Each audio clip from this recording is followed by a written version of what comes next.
जिताने का सामर्थ्य रखते हैं कृष्ण। जिनकी भ्रुकुटी ऐसे टेढ़ी कर दें तो सृष्टि लय विलय हो जाए, वो अर्जुन से कहते हैं नहीं अर्जुन, लड़ना तो तुझे पड़ेगा। मैं जिता दूंगा वो अलग बात, तू जीतेगा ये अलग बात, लेकिन तीर तुझे चलाना पड़ेगा। क्या पता मैं तीर की शक्ति बन जाऊं। युद्ध महाभारत विश्राम हुआ। गांडीव पर हाथ फेरते अर्जुन बैठे, वाह तूने मुझे जिता दिया। भाले पर हाथ फेरते युधिष्ठिर बैठे, वाह तूने मुझे जिता दिया। गदे पर हाथ फेरते भीम बैठे, वाह तूने मुझे जिता दिया। भगवान श्री कृष्ण आए, बड़ी बड़ी बातें हो रही हैं। पांडवों ने कहा कि समझ नहीं आ रहा महाभारत युद्ध जिताया किसने। भगवान ने कहा मैंने एक सीसीटीवी कैमरा लगा रखा, चलो उसमें देखते। लेके आए एक पहाड़ पर, वहां पर एक महापुरुष का मस्तक विराजमान, घटोत्कच भीम के पुत्र, उनके पुत्र हैं बर्बरीक, जिनको आज आप खाटू श्याम जी के नाम से, उनको एक बड़े से पहाड़ पर विराजमान कर रखा था। पूरा महाभारत युद्ध देख रहे थे। पांचों पांडवों ने इससे बोलने को कहा, पूछो महाभारत युद्ध किसने जिताया। तो खाटू श्याम जी ने कहा कि भगवान ने पूछा कि महाभारत युद्ध अर्जुन की वजह से जीते क्या हम लोग। कौन है अर्जुन? अर्जुन कौन? अच्छा युधिष्ठिर जी की वजह से। युधिष्ठिर कौन? भीम की वजह से। भीम कौन? तो आपने महाभारत देखी नहीं क्या? अरे मैं महाभारत में ही टकटकी लगा के देखता रहा, लेकिन न मुझे अर्जुन दिखा,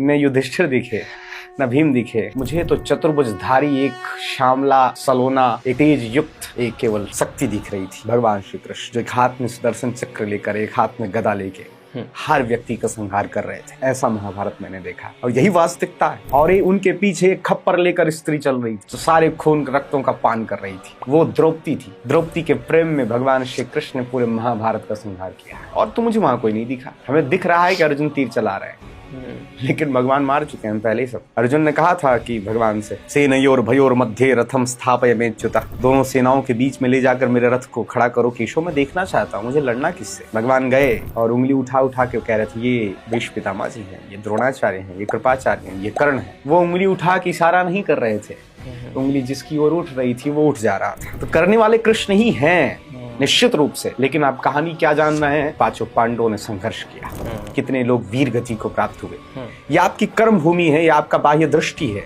जिसमें आपको कर्म करना ही पड़ेगा। लेकिन आपके अंदर सामर्थ्य नहीं है महाभारत युद्ध जीतने का। पांडवों के अंदर सामर्थ्य नहीं है महाभारत युद्ध जीतने का। जिताएंगे कृष्ण, लेकिन लड़ना हमें पड़ेगा। और जिताएंगे वो एक ही शर्त पर, जो उन्हें आप सारथी बना। सारथी कौन? जिसको आपने रथ का पूरा बागडोर दे दिया। रथ ही आपका जीवन, जिस पर आप बैठे। जीवन की बागडोर जब परमात्मा को सौंप करके आप सारे कार्यों को करते हैं, तो उस कार्यों में यदि अधूरापन भी रह जाएगा, लेकिन जीतेंगे निश्चित है। सब कुछ सौंप दीजिए और कर्म में पूरी तरह निमग्न हो जाइए।